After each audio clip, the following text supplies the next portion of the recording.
Eu queria deixar aqui alguns informes das atividades científicas do hospital. Amanhã nós teremos um simpósio da fisioterapia na parte da manhã. Serão 6 unidades do Grupo Américas reunidos aqui num simpósio conjunto de todos os serviços de fisioterapia. Nessa sexta-feira, nós teremos na Nutrição e Comportamento às 7h30 da manhã, sobre o tema de rotulagem de alimentos, como interpretar. É uma sessão que tem a coordenação do Dr. Cláudio Domênico e vai ter como palestrante a nutricionista Virgínia Nascimento. Na próxima sexta-feira também, a sessão Sexta Consciência é uma sessão da gastroenterologia, sob a coordenação do Dr. José Galvão Alves, sobre o tema insuficiência exócrina do pâncreas, uma condição subestimada. E ainda na sexta-feira, só que aí de 2 às 3 da tarde, de 14 às 15 horas, nós temos os Grand Rounds junto com o Texas Heart, que acontece via web, às sextas-feiras de 2 às 3 horas da tarde, e o tema é desenvolvimento de novas terapêuticas para a doença arterial periférica. E será na sexta-feira às 2 horas da tarde. Bom, eu queria agradecer ao grupo da arritmia cardíaca, especialmente ao Dr. Eduardo Saad e ao Dr. Charles Slater, por mais uma vez contribuírem com a nossa atividade acadêmica central do hospital, que é essa sessão clínica. Charles, Eduardo, eu queria mais uma vez agradecer. Charles, Eduardo, queria te convidar então para assumir os trabalhos e convidar e apresentar os demais participantes. Obrigado. Boa tarde a todos. Obrigado, André. Para a gente é sempre um prazer participar. Queria agradecer hoje ao Dr. Paulo, Fernando e Arnaldo pela aceitação do convite para debater com a gente. É um método novo, né, que tem ganho grande destaque no cenário mundial hoje. Acho que é a grande novidade em termos de estimulação cardíaca. E uma técnica que a gente está abraçando também de maneira mais definitiva, e acho que vale a pena a discussão hoje, que acho que não tenho a menor dúvida que essa vai ser o futuro da estimulação cardíaca. Charles, então vamos começar aí mostrando um caso, a gente passa para a discussão.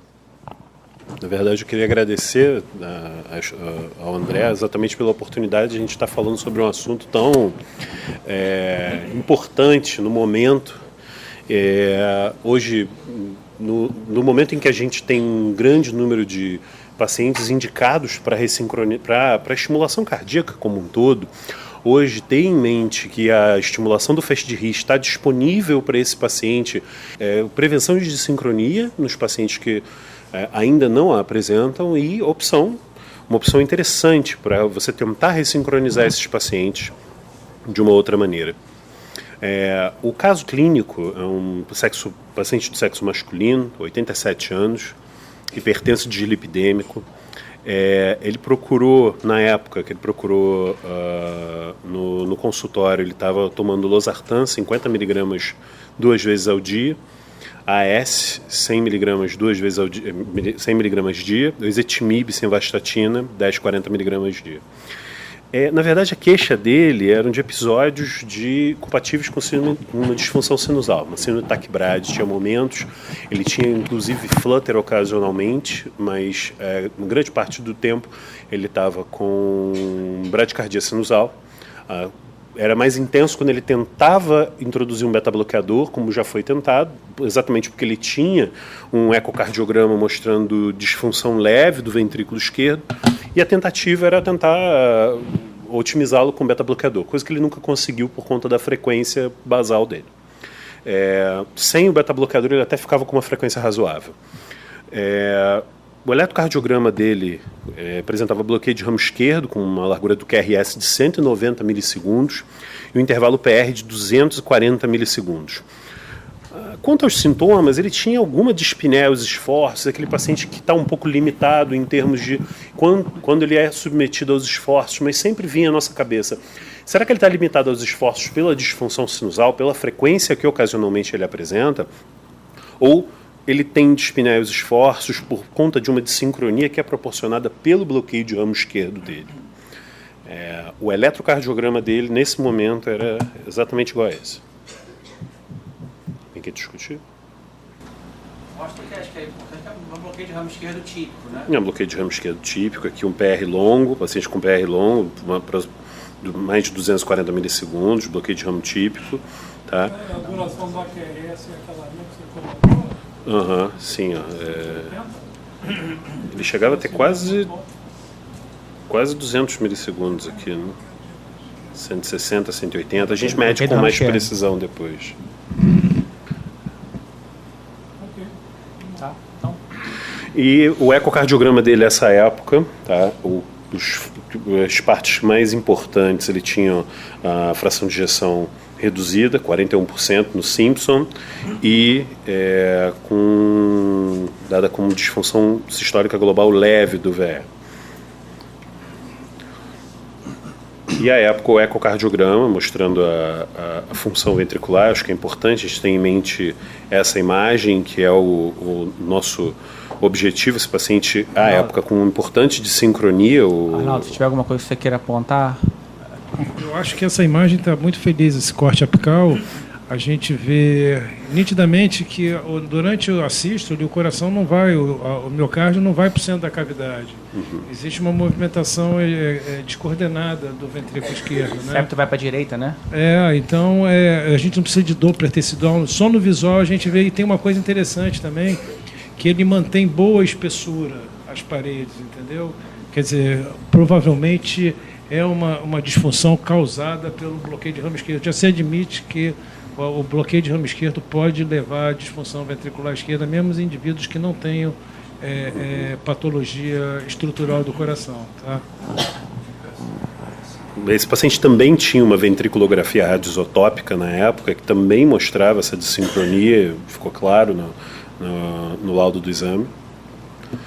E aí, o que podemos oferecer para esse paciente nesse momento? Ele tem disfunção sinusal, isso é claro, dar frequência no átrio para que ele possa otimizar a medicação. Eu acho que tudo isso faz parte do tratamento dele. Entretanto, estimular, implantar um marcapasso definitivo para esse paciente convencional é uma opção. Para esse paciente, o ressincronizador é uma opinião, é uma opção. Já partir para um implante de um marcapasso ressincronizador. Colocar um desfibrilador, eu acho que não seria o caso, estaria fora de cogitação, paciente com disfunção leve, não é o caso.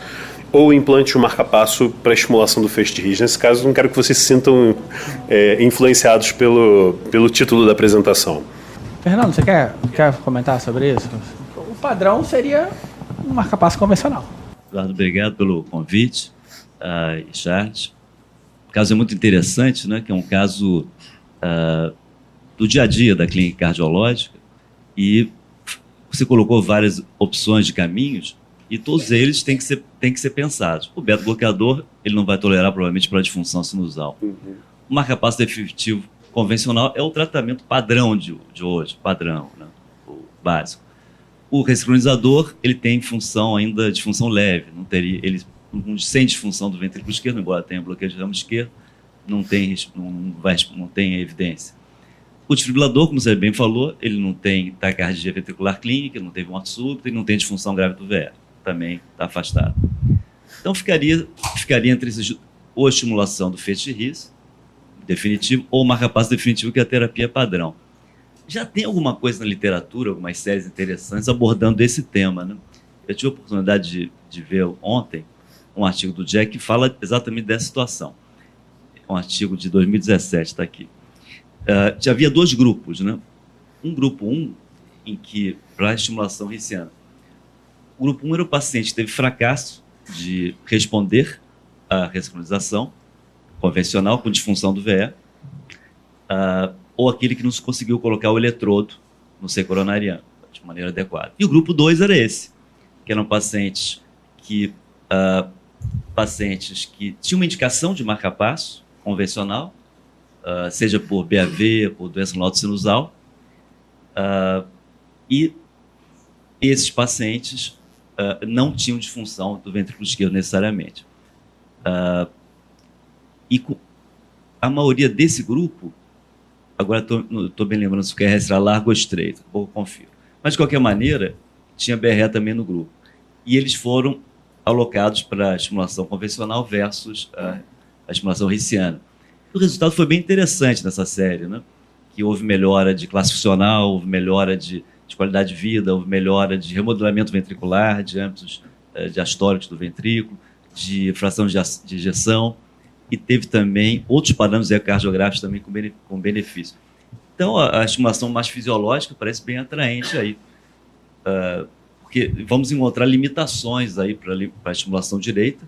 Provavelmente, esse paciente vai, quer dizer, isso é intuitivo, mas provavelmente ele vai piorar essa classe funcional com a estimulação do lado direito. Existe uma chance, pelo menos razoável, disso acontecer, eu diria. Então, acho bastante atraente a estimulação do feixe de Rhis. Hoje em dia isso é possível, né, com mais segurança pelos todos esses estudos mais recentes, né, com estabilidade maior do eletrodo, né, com essas técnicas mais recentes de implante e com limiares melhores também. Né? Então, eu acho que seria uma opção. Ô Paulo, eu ia até te perguntar exatamente isso, vou passar a palavra aqui para o Evandro. Ele já tem bloqueio de ramo esquerdo, ou seja, eu nunca li isso em lugar nenhum, mas assim, quando o paciente tem um bloqueio, o QRS estreito ou um bloqueio de ramo direito, você vai trocar ele por uma estimulação ventricular com padrão de bloqueio de ramo esquerdo, isso poderia ser muito ruim, mas nesse caso em particular, ele já tem a dissincronia que devia ter. Você acha que isso, na tua experiência, acha que mesmo assim piora? Olha, simplesmente, primeiro, um bom dia a todos, um bom dia ao pessoal daqui do Rio de São Paulo. O Charles colocou na apresentação inicial com duas frações de ejeções completamente distintas em métodos distintos. Uma fração de ejeção com disfunção leve, em torno de 40 e poucos %, e a outra, a disfunção radioisotópica, uma fração de ejeção de 29%. Então, esse doente, além do problema da doença adenosinusal, da fibrilação, enfim, ou taquicardia paroxística supraventricular, do dissincronismo atrioventricular, ele tem um claro dissincronismo intraventricular. O posicionamento do marca-passo no lado direito, o problema em si eu não vejo nenhum critério só do marca-passo, acho que esse doente dificilmente vai entrar numa disfunção grave no lado do direito induzida pelo peixe. Claro que não vai, porque ele já tem um bloqueio de ramo esquerdo completo. O problema é o implante de cabo de marca-passo à direita no grupo de pacientes que não tem indicação de cardiodesfibrilador técnica, já que essa é uma miocardiopatia induzida pelo distúrbio de condução do ramo esquerdo. No meu ponto de vista, então, por essa eu tenho muito cuidado com o lado direito do coração. Isso tem sido um desgaste enorme, uma pesquisa incrível nos últimos anos sobre disfunção do lado direito induzida por cabo de marca-passo e retirada de cabo de marca-passo e aprisionamento do folheto anterior ou do folheto septal da tricúspide. Isso gera danos graves aos pacientes e a gente não sabe qual é o que vai responder de uma forma adequada e o outro que não vai responder. Daí, a grande expectativa da evolução da estimulação alta do feixe de Rhis, que a gente também não pode assegurar que não vá haver uma insuficiência tricúspide por causa da própria manipulação dele. Dessa forma, acho, do ponto de vista inicial, o seguinte: esse doente poderia ter um benefício de ajuste da condução atrioventricular, portanto, o sincronismo atrioventricular, manteria o mesmo grau de dissincronismo intraventricular com o marca-passo convencional apenas no ventrículo direito.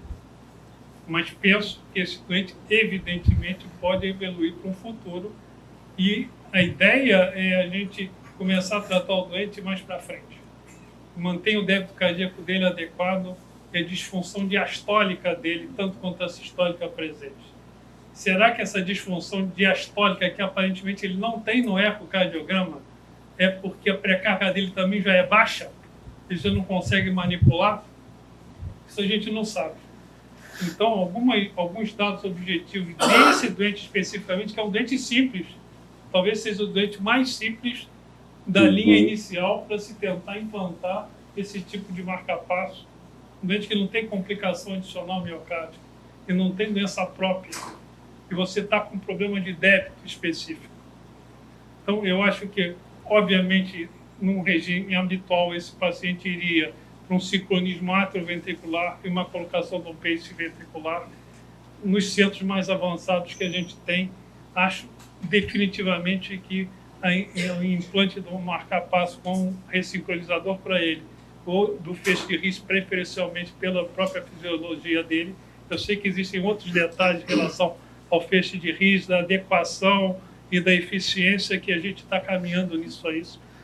Então, me parece, nesse momento, acho adequado tentar caminhar com isso para um marca-passo mais fisiológico e que envolva menos cavidade. Nesse caso, o marca-passo para estimulação do feixe de Riss. Não é porque foi colocado, só estou colocando quantidade fisiológica. Até esse é o paciente típico do estudo Block Heart Failure. Ele poderia, um ressincronizador hoje teria respaldo até de diretriz. Isso.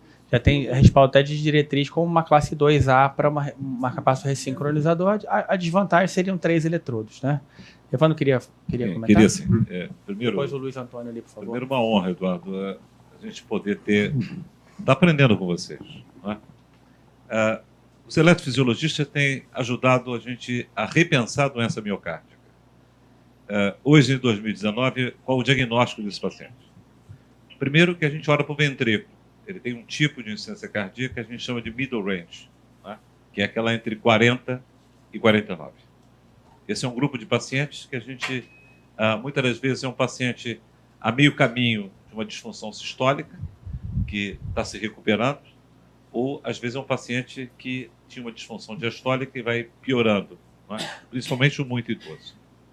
A segunda coisa é a diretriz do ano passado do grupo de eletrofisiologia. Esse paciente tem um diagnóstico, ele tem uma cardiomiopatia atrial, ele tem taquibrade e ele tem aumento atrial esquerdo, tem remodelação atrial esquerda. Durante muito tempo, a gente achou que isso era presbicardia, assim como nós achávamos que ter uma estenose aórtica era presbicardia, e hoje a gente sabe que é um processo inflamatório.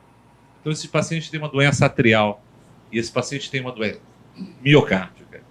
O quanto que a alteração elétrica ventricular e uma doença progressiva possa contribuir por isso, esse é o grande ponto. Nenhum paciente com doença miocárdica em 2019 ele é indigno a tal ponto de não ter um estudo de uma ressonância cardíaca, idealmente feito com Rochite, para ver o quê? Se não tem amiloidose, que é a grande doença que causa cardiomiopatia atrial, distúrbio de condução e disfunção ventricular, a presença de isquemia. Então, esse é hoje um aspecto importante. É claro que esse passo de a gente olhar uma cardiomiopatia atrial e uma cardiomiopatia ventricular e estudar, e a gente hoje pode estudar o componente atrial de fibrose atrial e envolvimento amiloide e o componente ventricular. É claro que as técnicas de estimulação, obviamente, elas são personalizadas. Mas antigamente a gente olhava para o paciente idoso e rotulava isso como envelhecimento. E hoje a gente sabe que o paciente idoso, e muito idoso, ele pode ter o número de comorbidades que ele queira. E a gente vive hoje uma epidemia de amiloidose senil. Então eu acompanho a visão de vocês, mas eu diria que antes de colocar qualquer tipo de dispositivo, eu teria estudado ressonância, e é muito importante a gente conhecer qual é a relação BNP-ProBNP e, mais recentemente, o ANP, para a gente poder arrumar essa cardiomiopatia. Bom, boa tarde a todos, colegas do Eixo Rio-São Paulo, Hospital Procardíaco, Hospital Total Core. Eu queria apenas endossar de uma maneira enfática os comentários de Fernando e Paulo, que foram não somente abrangentes, mas muito objetivos, mas o meu comentário está em cima exatamente do comentário de Evandro. E aí vai, sobretudo, aos nossos jovens médicos residentes e pós-graduandos. A doença do nó sinusal, que induz a síndrome BRAD-TAC, ela precisa ser tratada com fármacos e com a estimulação cardíaca artificial, sobretudo quando sintomática e refratária às medidas habituais. Mas esse paciente não tem apenas uma doença do nó sinusal. Esse é um ponto muito importante. Ele tem bloqueio completo do ramo esquerdo e tem diminuição da fração de ejeção do ventrículo esquerdo induzida por alguma patologia que não está definida. somente a dissincronia imposta pelo bloqueio de ramo esquerdo é um raciocínio, mas me parece que talvez não seja pleno. De maneira que o meu comentário é exatamente isso que foi muito bem pontuado por Evandro. Eu avançaria um pouquinho nessa investigação e definitivamente não induziria a condução clínica desse paciente com a colocação de um marcapasso TDR, ou seja, uma estimulação atrioventricular convencional para sua doença do nó sinusal. Mas, Antônio, a fração de ejeção não está abaixo de 30 e a classe funcional do paciente é 1 ou 2. Sim, isso faria com que eu avançasse na investigação, mas provavelmente um eletrodo bipolar atrioventricular não seria a minha inclinação terapêutica. Se a estimulação do feixe de Ries é exequível e absolutamente uma realidade que o paciente possa usufruir, isso seria absolutamente a melhor conduta, porque seria mais fisiológico. Do contrário, e com afastamento de doença estrutural e a persistência do bloqueio de ramo esquerdo com disfunção sistólica, eu pensaria numa ressincronização biventricular para que a gente pudesse otimizar o desempenho mecânico do ventrículo esquerdo. Essa é a minha visão. Obrigado, Luiz. Isso é verdade. Assim, desde que a estimulação do feixe de Ries, que todo mundo está falando, faria sentido desde que a gente conseguisse reverter o bloqueio do ramo esquerdo. Porque, pela simples vantagem de não cruzar a válvula tricúspide, talvez aos 87 anos faça pouca diferença. Eu fico pensando, talvez eventualmente, mas o percentual é pequeno. A grande vantagem de uma estimulação seria se ela fosse fisiológica, ou seja, reverter o bloqueio do ramo esquerdo. Essa seria, né? Sem dúvida, porque para o tratamento desse paciente você vai colocar um eletrodo no átrio, perfeito.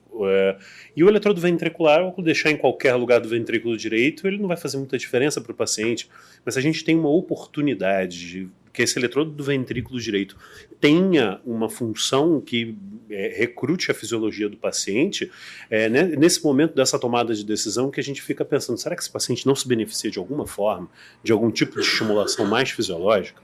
Porque a gente sabe que de sincronia por estimulação do VD é uma realidade, é um problema que acontece meio silenciosamente no início imediatamente após o implante do marcapasso, mas você costuma ver isso lá na frente. Quando esse paciente também tem algum grau de piora da função do nódulo AV, passa a estimular o ventrículo direito cronicamente, ou se esse paciente já tem um PR longo e isso naturalmente vai levar a algum grau de estimulação do ventrículo direito. Então isso hoje para a gente é uma realidade. A gente sempre digamos assim, no último ano a gente pode contar claramente quantos pacientes fizeram disfunção por estimulação do VD e estão sendo submetidos agora a um novo procedimento para fazer um upgrade para ressincronização. Então, isso claramente é uma realidade nossa, e os estudos já mostraram isso. O David, por exemplo, mostra que quando você aumenta acima de 40% a estimulação do ventrículo direito, isso leva ao aumento de incidência de hospitalização por IC e morte. Sem número de estudos já mostrou isso. O fundamento, quando você fala em ressincronizar o paciente, é exatamente fazer com que esse tipo de comportamento, de completa desincronia, o movimento assincrônico do septo, no paciente ressincronizado, quando você tem a estimulação do ventrículo esquerdo, usando o ramo do seio coronariano, você consegue corrigir esse comportamento da ativação ventricular. Evidências de benefício da terapia de ressincronização não faltam. Eu acho que a gente tem o ressincronizador é uma terapia de sucesso, traz benefício para um sem número de pacientes que tem uma indicação formal, a quantidade de estudos que comprovam isso, e o que a gente vê claramente é que o grande benefício, ou seja, os respondedores à terapia de ressincronização são os pacientes que têm o QRS mais largo, por bloqueio de ramo esquerdo, sexo feminino, por cardiopatia não isquêmica. E à medida que o QRS não é tão largo, os pacientes com um perfil mais isquêmico, esse benefício da ressincronização é ligeiramente menor. Nesses casos específicos, esse paciente ele teria uma indicação de ressincronizar pelo blockade F, ou seja, um paciente com menos de 50% da fração de ejeção que tem uma indicação de provavelmente estimular muito o ventrículo direito. O blockade F mostrou 28% de redução do endpoint primário de mortalidade e internação por insuficiência cardíaca. Tanto que atualmente ele é uma indicação 2A no guideline europeu.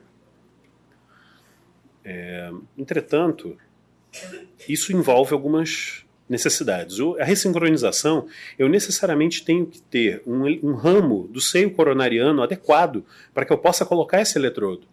Então tem algumas dificuldades técnicas. Eu vou colocar um eletrodo a mais, esse eletrodo a mais vai entrar no seio coronariano e vai ter que ficar num bom ramo do seio coronariano. A gente sabe que tem ramos que são bons para ressincronização, outros ramos que não são bons. Muitas vezes a gente encontra um paciente que não tem uma anatomia favorável à ressincronização, ele não tem aquele ramo adequado. Então, e quando a gente observa a estrutura do sistema RIS/Purkinje, como a gente tem aqui a complexidade do ramo esquerdo, a complexidade aqui no caso do ramo direito, isso é um modelo retirado em ratos com um tratamento específico, e a gente vê, quando a gente observa essa complexidade do sistema de estimulação, do sistema de condução do coração, a gente pensa, o ressincronizador ele vai estimular do lado esquerdo e do lado direito. Será que eu não poderia aproveitar toda essa fisiologia estimulando aqui, exatamente tentando recrutar toda essa malha de rede de Purkinje que o paciente já tem, que possivelmente ainda é passível de utilização? Então, nesse caso, nós optamos pela estimulação do feixe de RIS. O paciente já não se beneficiaria de uma estimulação convencional do VD, poderia ter malefício. O próprio BRE já estava apresentando algum grau de prejuízo para o paciente. E, muito embora a ressincronização já tivesse indicada pelo blockade F, não tendo uma disfunção grave, nós vimos que havia uma possibilidade de conseguir um resultado melhor com a estimulação do feixe de RIS, e sendo que a possibilidade de recrutar a anatomia, a fisiologia do coração, e com o benefício adicional de não atravessar a válvula tricúspide. Nesse tipo de paciente, a gente sabe que frequentemente isso passa a ser um problema. Nós já temos evidências de que, mesmo quando você analisa a atividade desses pacientes com ativação espontânea, quando você estimula o ventrículo direito, você produz algum grau de dissincronia, mas não é perfeitamente corrigida com a estimulação biventricular.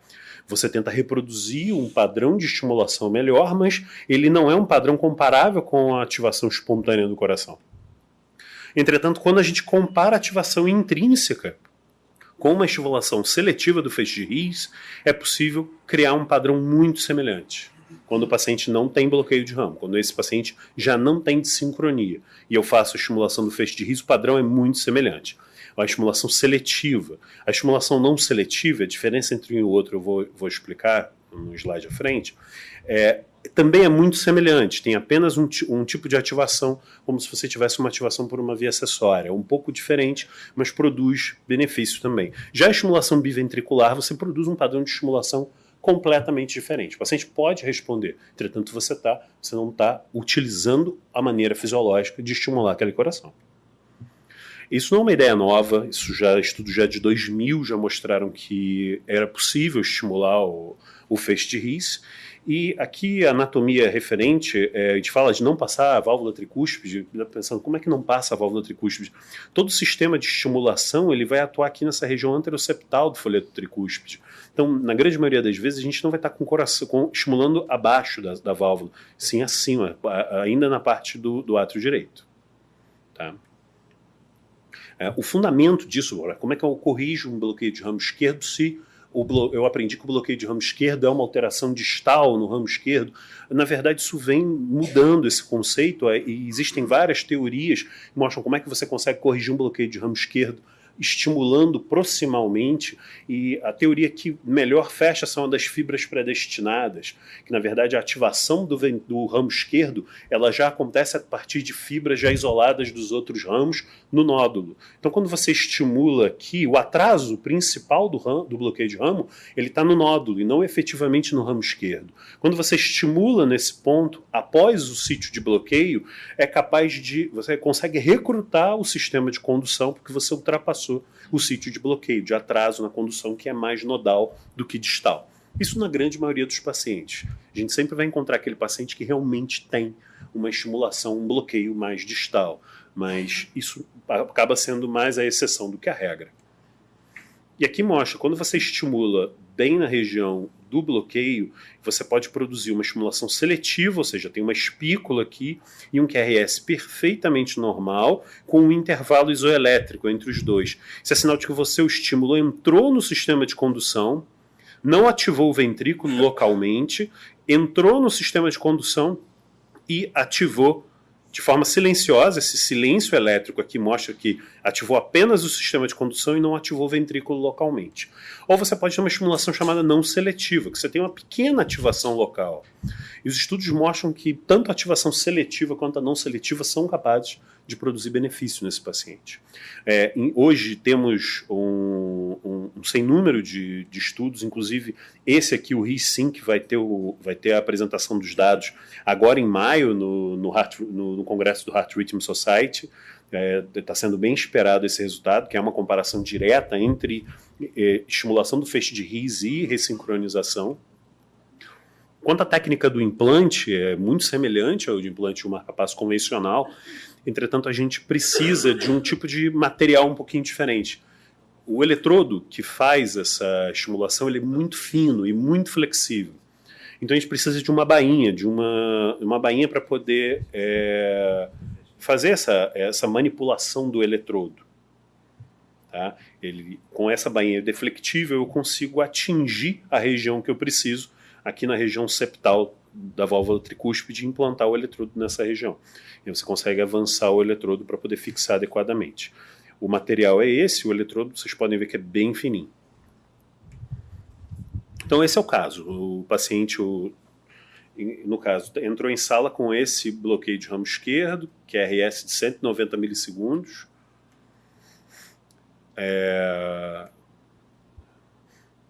Nesse primeiro momento, a gente ainda colocava esse catéter aqui, um catéter para poder fazer como se fosse um estudo eletrofisiológico, para poder mapear o feixe de RIS e tentar pegar o potencial ali do feixe de RIS. Hoje, em grande maioria dos casos, ele já não é mais necessário.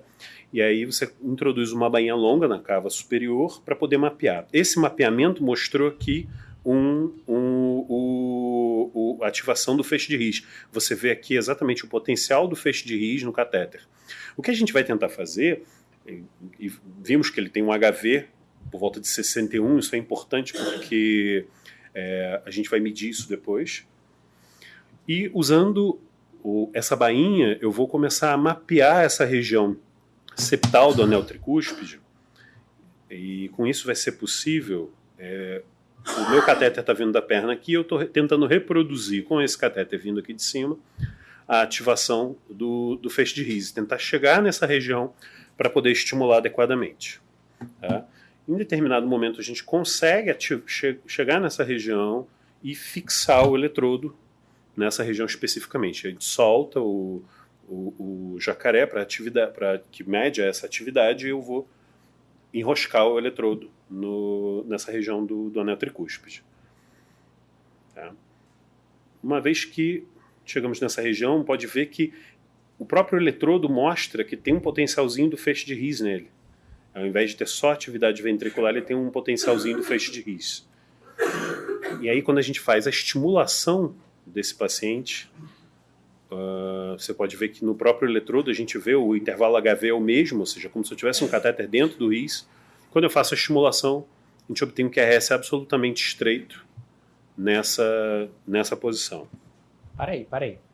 Essa é a grande vantagem quando se consegue reverter, e aí essa é a diferença do conceito. Fala, poxa, mas a doença não é distal ao feixe de RIS, né? O que ele está mostrando, essa foi a mudança de um conceito, ou seja, talvez a maior parte dos bloqueios de ramo esquerdo sejam intra-ricianos, e não abaixo, infra-ricianos.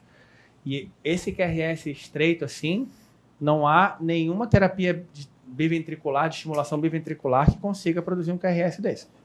Esse QRS ele é único para quando se estimula o sistema RIS/Purkinje. Essa é a estimulação verdadeiramente fisiológica. Não é tão No início foi mais. Hoje a gente está conseguindo fazer com um tempo bem mais precisa tranquilo. de inovações, de bainhas, inovações de eletrodos, coisas que vão facilitar, que vão surgir. Com a ressincronização foi semelhante. Antigamente um procedimento de ressincronização durava horas e hoje é muito mais rápido. Com o FastRIS eu acho que até a capacidade de você adquirir a curva de aquisição é relativamente rápida.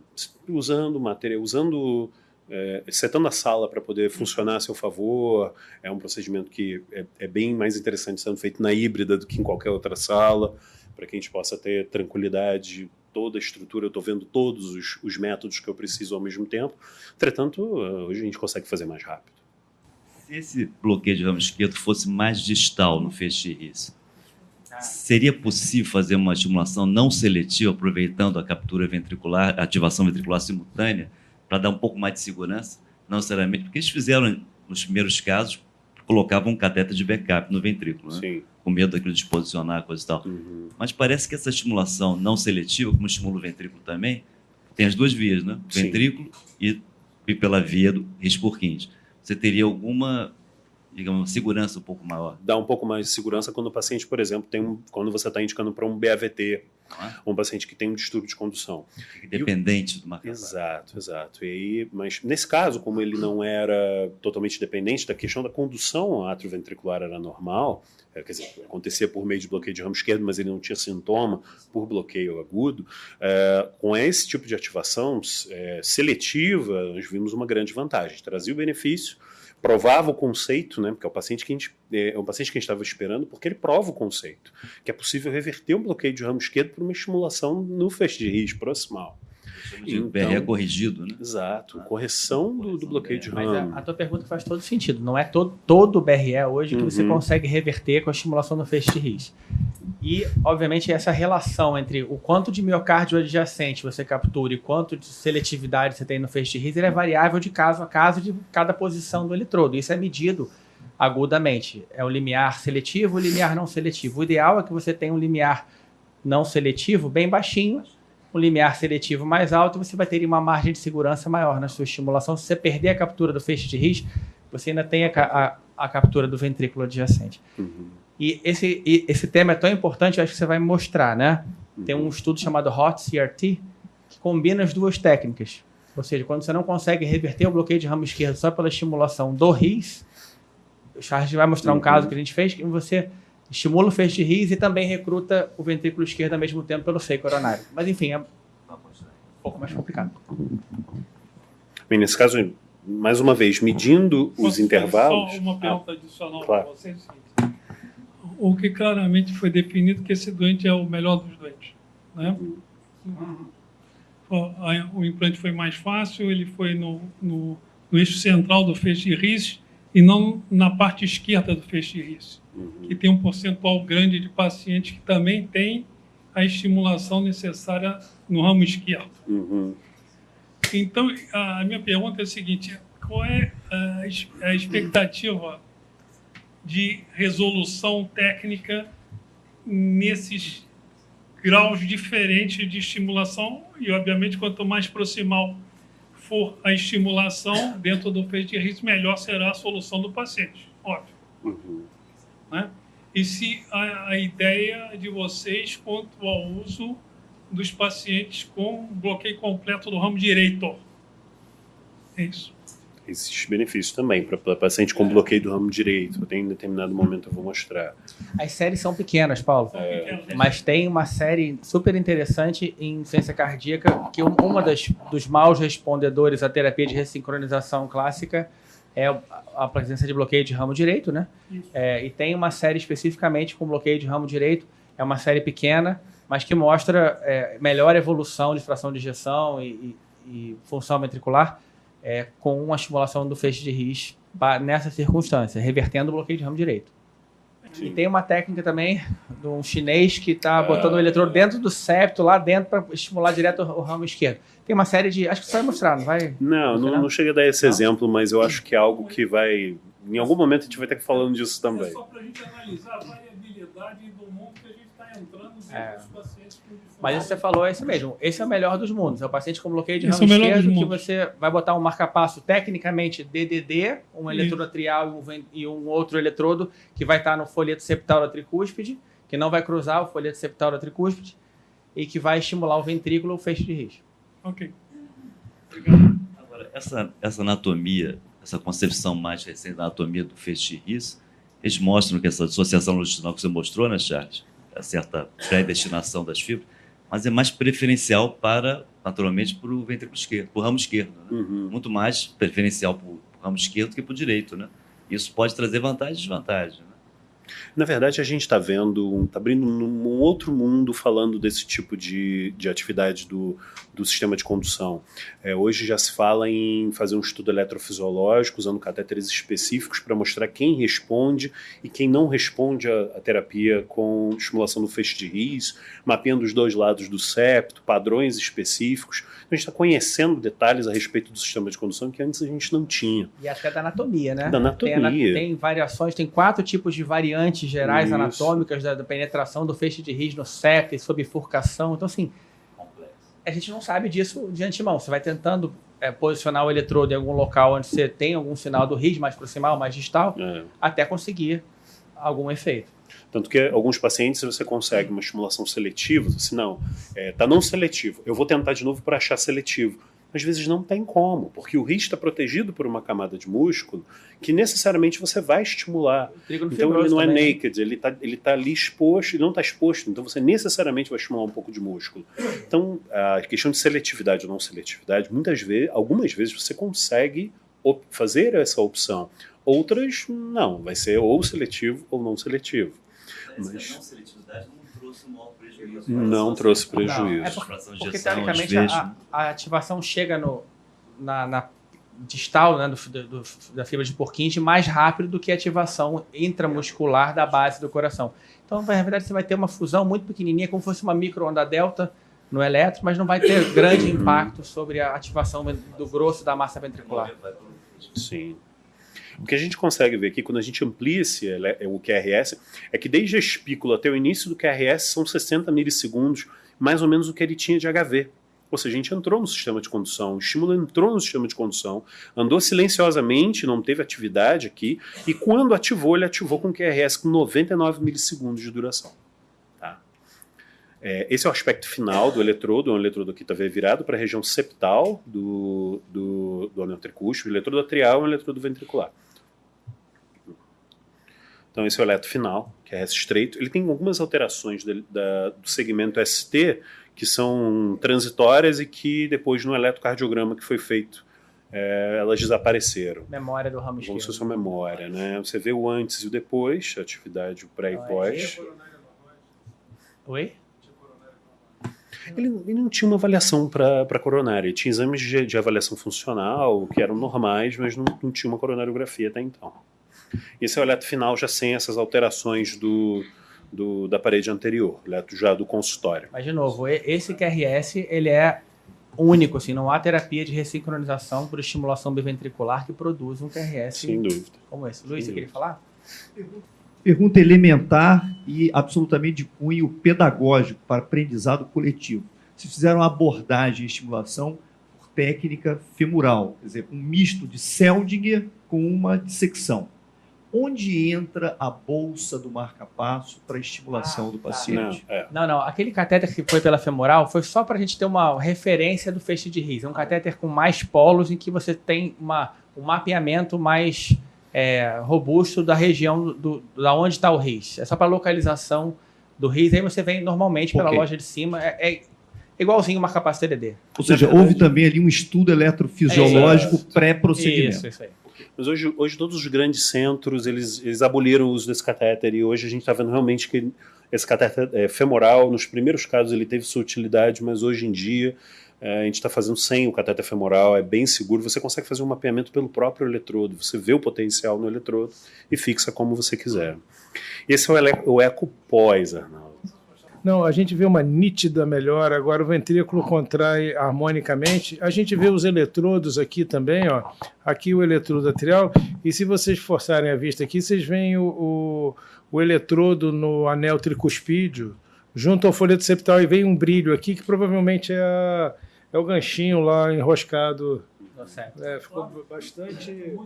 Interessante também que aquela ideia que a gente falava da ressincronização, que leva 6 semanas, 2, 3 meses para melhorar, a melhora aqui costuma ser imediata. Se essa desincronia foi o elemento principal, esses pacientes costumam ter um eco do dia seguinte, 2, 3 dias depois, a melhora realmente é algo com o qual a gente não estava acostumado. E realmente tem sido um padrão. Então, o antes e depois, tá? 40% antes, 72% de fração de ejeção. Isso se refletiu em melhora clínica para o paciente, tá? Refletiu, ficou claramente aqui, acho que até para a gente ter uma ideia, né, Arnaldo, do que é desincronia, né, no mesmo paciente, né, como é que essa mudança acontece, né? Acho que apical parece uma fibrose. Parece sim, no septo. Aqui, ó, nessa região, o Isaac pontuou bem. Eu tinha visto isso aqui. A gente vê isso quando você estimula no VD. É muito comum você ver isso aí. Eu acho que esse doente aqui merecia ter feito um contraste ultrassonográfico, teria melhorado a imagem. Mas realmente tem uma área suspeita assim ali, viu? A cintilografia dele não tinha nada de especial, não, né? Não tinha, a princípio não. Esse foi bem era bem recente a estimulação. Basicamente antes que me chamou a atenção antes. Melhora, mas ainda tem uma. Bem, no follow-up sempre manteve-se bem e ele teve grande melhora funcional após o procedimento, normalizou a função do ventrículo esquerdo com correção da desincronia e não teve nenhum sintoma relacionado ao dispositivo. Em um segundo momento eu tive a clareza de que o que ele tinha de sintoma era da estimulação, era do QRS largo, era da desincronia, quando ele, em determinado momento, ele ficou com o QRS mais largo no momento em que a gente ele reduziu o limiar e a gente precisou lidar, ele voltou a ficar com o QRS largo, ele voltou a ficar cansado com edema de tornozelos. Quando eu aumentei um pouquinho a intensidade da estimulação, o QRS ficou estreito, ele melhorou o sintoma. Você tem esse tipo de problema? Isso que eu ia falar. Isso é muito importante a tua pergunta. Vamos falar dos lados. Sim, né? Por que tem que um não lado bota negativo RIS em todo mundo? Né?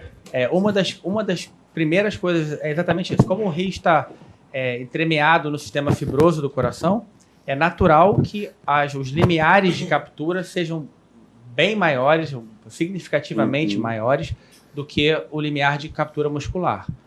Então, a longevidade da bateria, a expectativa é bem menor. É bem menor mesmo, talvez menos da metade. Mas o que a gente tem visto é que, com o passar do tempo, os limiares estão melhorando. Esse paciente, a gente vê que tem uma curva de melhora dos primeiros procedimentos. Os procedimentos têm sido mais rápidos, os limiares têm sido menores. E eu acho que essa é uma tendência. Mas necessariamente você está estimulando dentro do trígono fibroso. Então tem que ser uma energia mais intensa. O que pode acontecer no futuro, que eu acho que a indústria vai se adaptar, com durabilidades maiores de bateria, que permitam que esses pacientes tenham estimulação fisiológica por mais tempo, sem que seja necessária uma troca tão rápida.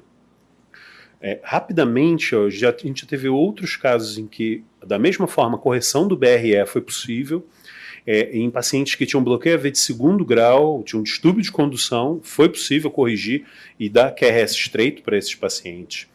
E um sem número de estudos já vem mostrando que a ativação mesmo quando você avalia por curvas de pressão, a ativação do RIS por Kinge, quando comparado à ativação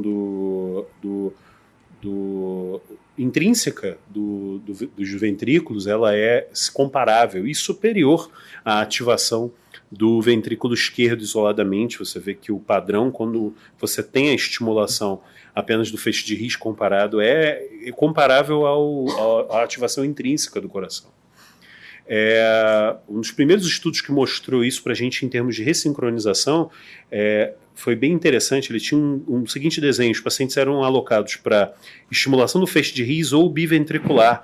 Entretanto, eles eram implantados os dois dispositivos e a gente tinha como trocar de biventricular para RIS, usando um divisor que a gente não tem disponível no Brasil.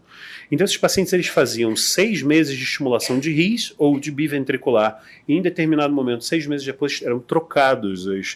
Quem estava biv passava para RIS, quem estava RIS passava para BIV.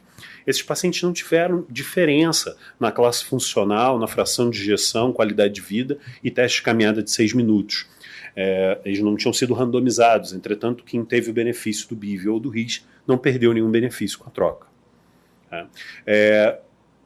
A partir daí foram acontecendo mostrando alguns estudos em que você podia fazer a ressincronização a despeito do eletrodo ventricular esquerdo, ou seja, apenas com o eletrodo do feixe de RIS. Isso também mostrou uma grande vantagem comparável com a estimulação ventricular esquerda, tá, no grupo. Uma grande redução no intervalo QRS, tá, o estreitamento do QRS, melhora da fração de ejeção da classe funcional.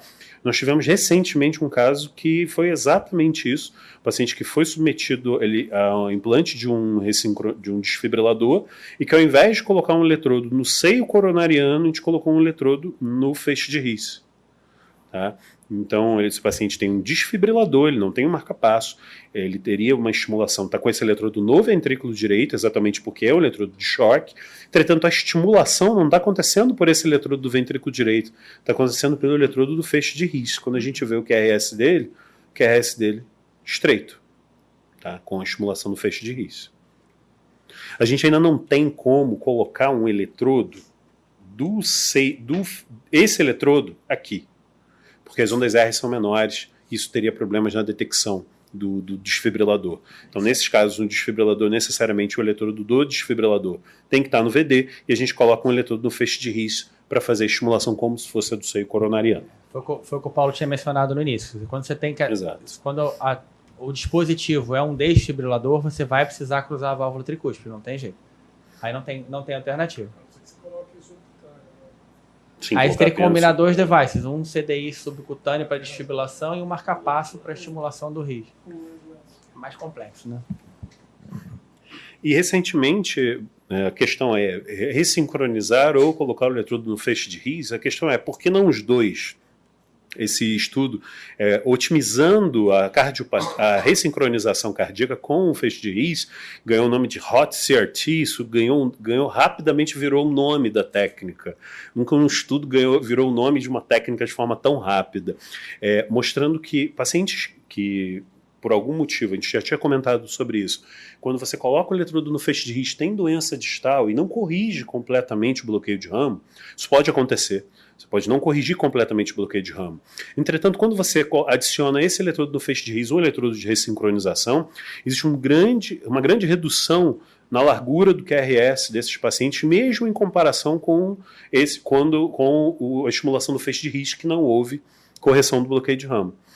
Então, mostrando aqui alguns casos de base 210 milissegundos, 130 milissegundos com a estimulação do feixe de RIS e 100 milissegundos quando você combina RIS com ventrículo esquerdo. Recentemente, nós fizemos um caso desse aqui, um paciente até que tinha uma válvula aórtica percutânea, uma paciente de 93 anos, a gente colocou um eletrodo no seio coronariano, num ramo posterolateral, ficou bem lateral, e o eletrodo do feixe de RIS, a impressão que dá é que ele está cravado na válvula, na TAV, mostrando qual a relação, deixa claro para a gente qual a relação entre o feixe de RIS e a TAV. Exatamente essa paciente fez um bloqueio de ramo após o implante da TAV. Então isso prova uma série de conceitos para a gente. Então, são os dois principais problemas do implante nessa região, são o limiar elevado e a onda R, né, o sensing do marca-passo baixo, já que você não está cruzando a válvula. Vocês trabalham com projeção ali? Esse aqui é a oblíqua direita, tá? Então eu estou vendo aqui átrio, ventrículo direito, então o eletrodo do seio coronariano. Agora em oblíqua esquerda eu vejo que o eletrodo do seio está bem lateral. Para implantar, vocês usam oblíqua esquerda. O eletrodo do seio, oblíqua esquerda, e para o RIS eu implantei oblíqua direita. Você tem noção do que é lateral, o que é septal, naquela imagem da direita ali, da oblíqua esquerda. Eu estou falando do RIS. Aí eu implanto em direita e depois eu chaco em esquerda. Tá? Você vê como está bem septal, cravado no sistema de condução aqui na base da válvula. A válvula, nesse caso, até ajudou. Esse é o caso dessa paciente, o QRS antes e o depois. Tá? Mostrando uma importante redução da largura do QRS. Para a BRD, como a gente já tinha comentado, também tem benefício. Você vê um paciente com bloqueio de ramo direito crônico e bloqueio atrioventricular, quando você faz a estimulação, você consegue recrutar esse ramo que teoricamente é bloqueado, e assim como no bloqueio esquerdo, na verdade o que a gente está vendo é que não existe um bloqueio, né? Existe um grande atraso de condução, e esse bloqueio, esse atraso ele é muito mais proximal do que a gente imaginava, do que a gente aprendeu previamente. Esse é o estudo que vai sair agora no HRS, o RIS-SYNC, passou para março de 2019, vai comparar os dois grupos para saber se o RIS pode ser um ressincronizador, pode trabalhar dessa forma. Então, resumindo, eu acho que a reversão da dissincronia pelo bloqueio de ramo esquerdo foi o que a gente tentou provar aqui, que é possível reverter essa dissincronia. Agora, talvez o paciente que vá colocar um marca-passo, que você acha que ele no futuro vai fazer dissincronia, porque vai ter um PR longo, talvez esse paciente também possa se beneficiar dessa técnica. Inclusive se ele tiver bloqueio AV total. A gente vai ter que individualizar, mas é possível tentar essa estimulação do bloqueio AV total. A gente ainda não tem isso, ainda não é diretriz, mas eu acho que não há dúvida de que isso vai exercer um papel importante no futuro da ressincronização, da estimulação e talvez da ressincronização. Eu acho que hoje já é superior à estimulação apical do VD, sem dúvida, e envolve, mas na verdade exige do operador um conhecimento mais extenso do sistema de condução. Não é apenas colocar um marca-passo. É colocar um marca-passo e fazer um estudo eletrofisiológico ao mesmo tempo. Estou colocando o eletrodo e vendo o potencial de RIS, e muitas vezes para diferenciar uma coisa ou outra a gente faz manobra como se fosse um estudo eletrofisiológico. Então complicou um pouco, mas traz um grande benefício para a gente. Bom, acho que é basicamente essa mensagem que eu queria passar para vocês. Beleza, obrigado, Paulo. O Luiz já pediu a palavra ali. Eu não posso deixar de cumprimentar o Charles por essa magnífica apresentação. O Charles, ele alia conhecimento técnico, experiência, essa voz de tenor, né? E, sobretudo, muita didática, transforma o difícil... Gasta tempo nos vídeos, né? Gasta bastante tempo nos vídeos. Espetacular. Perfil didático, pedagógico extraordinário, transforma o complexo em algo perfeitamente compreensível, e as grandes sessões são as sessões clínicas em que a gente aprende. Eu estou aprendendo muito nessa sessão, estou sendo até um pouco impertinente com tantas indagações, mas eu tenho mais uma indagação, ela é absolutamente uma indagação primária, mas talvez essa seja a dúvida de muitos. Ora, vocês nos colocaram claramente que a estimulação ela exige maior intensidade de energia por conta de toda a estrutura do esqueleto fibroso do coração, onde o feixe de RIS está inserido, diferente de uma estimulação miocárdica, propriamente dita. Então, a pergunta que eu faço é se essa estimulação a médio e longo prazo possa comprometer a própria integridade do feixe de RIS. Se vocês têm essa informação, se isso é algo plausível ou não, e se for, o que se pode fazer para se minorar essa perspectiva de, aspas, malefício de médio e longo prazo? Sempre teve essa preocupação, né? A gente fica pensando também, será que essa degeneração do sistema de condução não pode evoluir, e aquele benefício que eu tive naquele momento eu não posso perder lá na frente? Os grupos que mais fazem esse tipo de implante começaram em 2010. Então, alguns pacientes já trocaram o gerador.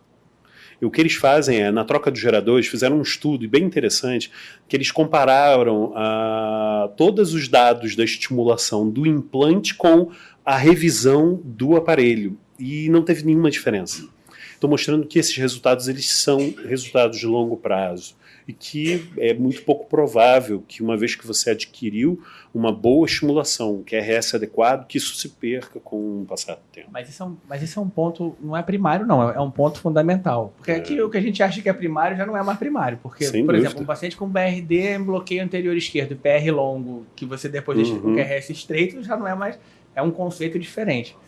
Mas isso aí é uma das coisas que acho que vale, por justamente a doença no sistema de condução não obrigatoriamente ser proximal exclusivamente, é fundamental durante o implante você fazer um estudo eletrofisiológico estimulando o feixe de RIS e vendo até quando que o sistema distal é capaz de conduzir. Sim. Porque se você mesmo que você corrija um eventual distúrbio de condução, estimulando o RIS, mas se você começar a estimular o RIS com 90 batimentos por minuto, começa a bloquear mais à frente, você fala, não posso estimular só daqui. Porque tem muito mais doença distal também de onde eu estou. Então, não é tão óbvio e também não tem uma receita única para tudo. Então, às vezes, você vai pegar um paciente com uma doença intra-riciana mais proeminente, que você colocando o eletrodo distal ao local de doença, você vai ter uma excelente condução, esse era o caso. Mas pode acontecer que você tenha um estudo mostrando que você estimulando o feixe de RIS, dependendo de quando você começa a ter bloqueio distal, eventualmente eu talvez tenha que botar um outro eletrodo de backup ali para garantir que no futuro, se houver uma progressão, um bloqueio mais distal, você esteja coberto. O eletrodo no seio coronariano também funciona como um backup, mas trazendo um benefício em termos de ativação. Então, esse é um conceito novo, bem novo, aliás. Bem novo, sem dúvida. E também onde assim, os números ainda são muito pequenos. Né? Então, assim, todas essas séries que você mostrou, tem 50 pacientes, 70 pacientes, são séries pequenas. Né? Então, isso vai começar... Keep going. Bom, o André queria dar uma mensagem final? Bom, queria parabenizar Charles e Eduardo, agradecer a presença dos debatedores e deixar 2 avisos. Primeiro que na próxima quarta-feira, 1º de maio, então a gente não vai ter a sessão, e na outra quarta-feira, congresso da SOCERJ, então a gente também não vai ter sessão clínica. E eu queria finalizar, então, aproveitando o pessoal de São Paulo, o doutor Baruzzi, que está sempre conosco na sessão, teve seu filho internado aqui durante aproximadamente umas 3 semanas, sendo alta na última quarta-feira. Ele está profundamente agradecido ao hospital, pediu para que eu transmitisse a todos os membros do corpo clínico e também do administrativo todo o agradecimento dele, principalmente à unidade USE 2, que está aqui representado pelo doutor Sabino, e ao grupo da terapia intensiva do serviço do doutor Rubens Costa Filho. E com uma pequena forma de agradecimento, ele encomendou 6 tortas lá no Roxinho e pediu para que colocasse ali atrás. Eu falei para ele que era exagero de italiano, ele não está lá para me ouvir, mas, Baruzzi, obrigado. Estão lá as tortas e a gente certamente vai deliciá-las. Obrigado, Eduardo, obrigado, Charles, obrigado a todo mundo. Então, daqui a 3 semanas estaremos de volta com a sessão clínica, mas as outras atividades permanecem. Obrigado a todos. E vamos comer a torta, gente, pelo amor de Deus.